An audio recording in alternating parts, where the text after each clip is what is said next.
Trump hits the road for 10 days in crisis-torn Asia as he heads to Kim Jong Un's doorstep, Beijing, and a possible reunion with Putin. Beset by challenges at home, President Donald Trump on Friday embarks on the longest trip to Asia by an American president in more than a quarter century, looking for help to pressure North Korea to stand down from a nuclear crisis. Trump's tour of Japan, South Korea, China, Vietnam and the Philippines from Friday to November 14 will take him out of Washington as is preoccupied with several issues.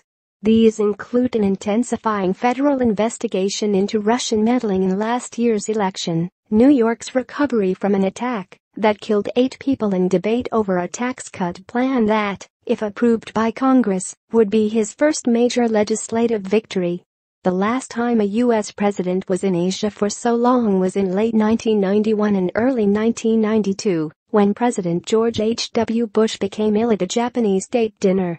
Trump's extended absence has alarmed some allies who, after seeing a healthcare reform bid fizzle, worry the tax effort could suffer without him at close hand to keep momentum going.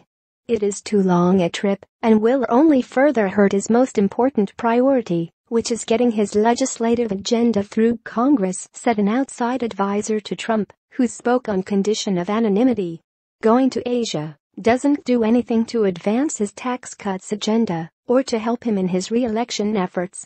White House officials waved off concerns, insisting Trump can keep his focus on a multitude of issues wherever he is. The trip comes just days after Trump's former campaign manager, Paul Manafort, was indicted in the investigation into Russian meddling in the 2016 presidential election. While tweeting about developments vigorously this week, Trump told the New York Times on Wednesday that he was not angry at anybody over the case, and there was nothing to suggest any collusion by his campaign and Russia. Trump will fly on Friday morning to Hawaii, stopping for a briefing on U.S. military forces in the Pacific and a visit to Pearl Harbor. Trump will then visit Japan and South Korea in search of a united front against North Korea, before going to Beijing, where he will push Chinese President Xi Jinping to get tougher with Pyongyang. Trump will attend the Asia-Pacific Economic Cooperation Summit in Da Nang, Vietnam, make a state visit to Hanoi, and end his trip with the Association of Southeast Asia Nations Summit in Manila. Trump may meet Putin at the APEC summit, the Kremlin said on Friday, saying talks were underway about setting up such an encounter. Putin and Trump first met at a G20 summit in Hamburg in July, when they discussed allegations of Russian meddling in the U.S. presidential election, but agreed to focus on better ties rather than litigating the past.